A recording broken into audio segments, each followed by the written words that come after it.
ভাবুন তো, আপনার মোবাইলে আপনি লাইভ টিভি দেখছেন, খবর দেখছেন, এমনকি ম্যাচও দেখছেন, কিন্তু একটুও ডেটা খরচ হচ্ছে না। শুনতে অবিশ্বাস্য লাগলেও খুব শিগগিরই এটা বাস্তব হতে চলেছে ভারতে। কারণ একদিকে আসছে নতুন D2M প্রযুক্তি, আর অন্যদিকে টেলিকম রেগুলেটরি অথরিটি অফ ইন্ডিয়ার বড় সিদ্ধান্ত ডেটা ছাড়া সস্তা রিচার্জ প্ল্যান।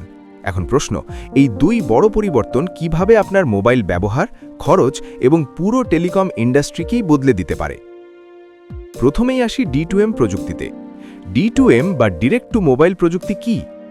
সহজ করে বললে এটা এমন একটি প্রযুক্তি যেখানে মোবাইলে ভিডিও, টিভি, অডিও সব কিছু সরাসরি ব্রডকাস্ট হয়ে আসবে, একেবারে FM রেডিওর মতো। এখানে ইন্টারনেটের দরকার নেই, ডেটা প্যাকের দরকার নেই, মানে ইউটিউব বা OTT নয়, সরাসরি সিগন্যাল, কোনো বাফারিং নেই, নেট স্লো হলেও সমস্যা নেই। এখন প্রশ্ন, এটা কিভাবে সম্ভব? D2M কাজ করে টেরেস্ট্রিয়াল ব্রডকাস্ট সিগন্যালের মাধ্যমে। ঠিক যেভাবে টিভিতে অ্যান্টেনা দিয়ে চ্যানেল ধরা হতো, সেই ধারণাটাকেই মোবাইলে নিয়ে আসা হচ্ছে। এই প্রযুক্তি নিয়ে কাজ করছে সাংখিয়া ল্যাবস, যা টাটা গ্রুপের অংশ। আর খুব শিগগিরই HMD গ্লোবাল ও Lava international D2M enabled phone বাজারে আনতে পারে। এই প্রযুক্তির সবচেয়ে বড় সুবিধা কি? প্রথমত, ডেটা ছাড়াই ভিডিও দেখা যাবে। দ্বিতীয়ত, নেটওয়ার্ক জ্যাম হলেও কোনো সমস্যা হবে না। তৃতীয়ত, সরকার সরাসরি জরুরি বার্তা পাঠাতে পারবে, ইভেন যখন ইন্টারনেট বন্ধ।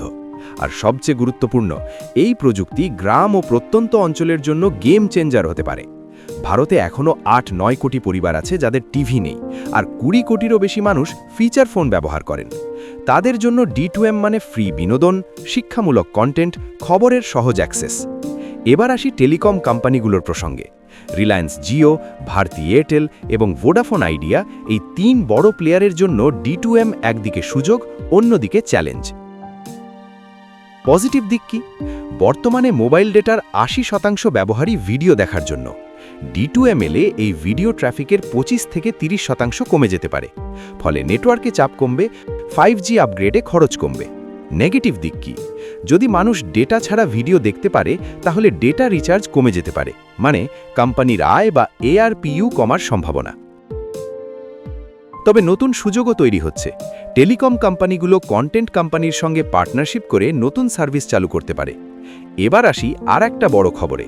Telecom regulatory authority of India বা ট্রাই নিয়ে এসেছে এক যুগান্তকারী প্রস্তাব। এই প্রস্তাব কি?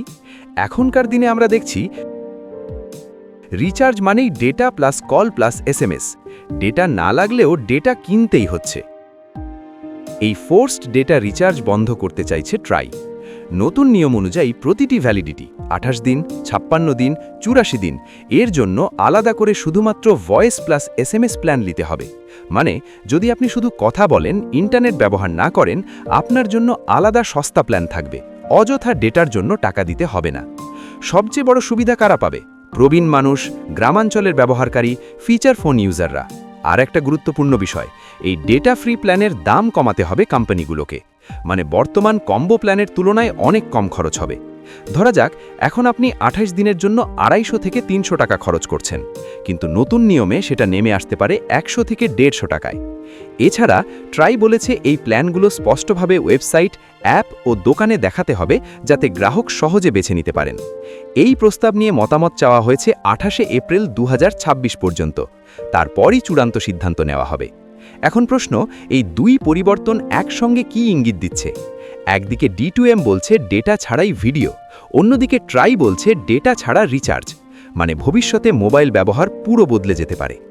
আগে যেখানে ডেটা ছিল বাধ্যতামূলক, সেখানে এখন ডেটা হয়ে যেতে পারে অপশনাল। সবশেষে বলা যায়, এই পরিবর্তন শুধু টেলিকম সেক্টর নয়, আমাদের দৈনন্দিন জীবন, খরচ এবং প্রযুক্তি ব্যবহারের ধরন সব কিছুকে বদলে দিতে চলেছে।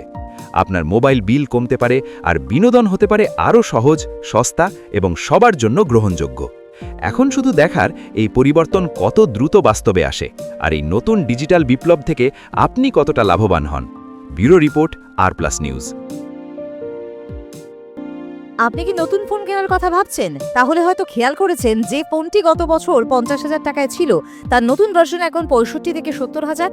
এটা শুধু আপনার মনে হচ্ছে না, বাস্তবে স্মার্টফোনের দাম গড়ে ২০% পর্যন্ত বেড়েছে। আর এই দামের পেছনে আছে এক অদ্ভুত কারণ, AI ডেটা সেন্ট্রেস। কোন ফোন কতটা দাম বেড়েছে? শ্রিঙ্কফ্লেশন মানে কি? কেন AI আপনার ফোনকে দামি করছে? কতটা বেড়েছে দাম? Redmi Note 14 রেডমি নোট 15, 18,999 টাকা থেকে 22,999 টাকা, প্রায় 21% বৃদ্ধি। ওপো রেনো 14, ওপো রেনো 15, 37,999 টাকা থেকে 45,999 টাকা, প্রায় 17% বৃদ্ধি।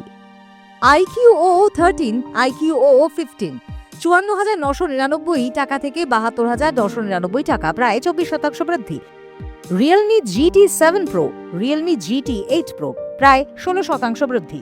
ভিভো X200, ভিভো X300, প্রায় 13% বৃদ্ধি। এই ট্রেন্ডে স্পষ্ট আপনার পছন্দের ফোনের পরবর্তী মডেল প্রায় 15 থেকে 25% বেশি দামি। শ্রিঙ্কফ্লেশন, কম স্পেক, বেশি দাম।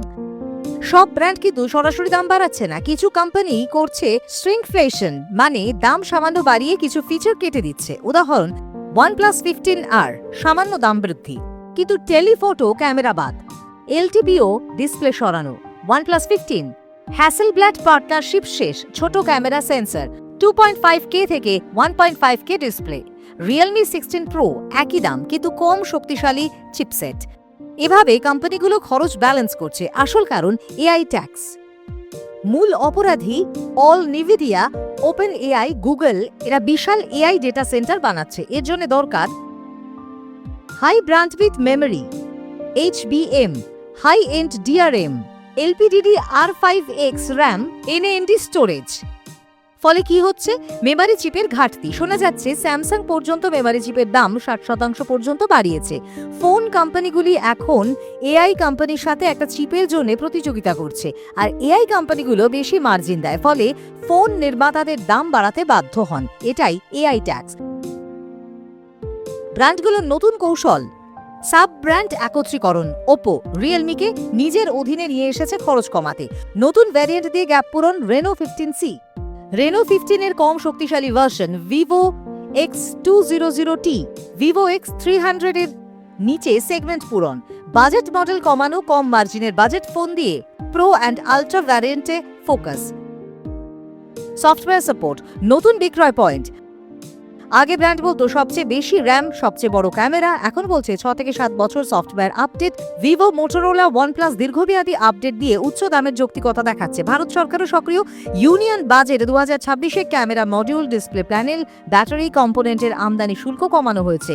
40,000 কোটি টাকা সেমিকন্ডাক্টর উৎপাদনের জন্য বরাদ্দ, তবে এগুলো দীর্ঘমেয়াদী সমাধান, তাৎক্ষণিক স্বস্তি নয়। সেল সিজনের জন্য অপেক্ষা করবেন। লঞ্চ অফার এবং ব্যাংক ডিসকাউন্ট দেখুন। গত বছরের ফ্ল্যাগশিপ বিবেচনা করুন, যেমন OnePlus 13R, কম দামে ফ্ল্যাগশিপ লেভেল স্পেক, 3টি বড় OS আপডেট, 5 বছর সিকিউরিটি প্যাচ। নিজের প্রয়োজন বুঝে কিনুন। সবচেয়ে হাই স্পেক ভার্সন দরকার নাও হতে পারে। দাম বৃদ্ধি আর অস্থায়ী নয়। AI ডিমান্ড, মেমরি সংকট, উচ্চ উৎপাদন খরচ, সব মিলিয়ে স্মার্টফোন ইন্ডাস্ট্রি বদলে যাচ্ছে। মোর স্পেসেস ফর লেস মেমরি যুগ শেষ। এখন ফোকাস, অভিজ্ঞতা, সফটওয়্যার, দীর্ঘমেয়াদী ব্যবহার। আপনাকে মানিয়ে নিতে হবে উচ্চ আপগ্রেড খরচের সাথে। ব্যুরো রিপোর্ট, আর প্লাস নিউজ।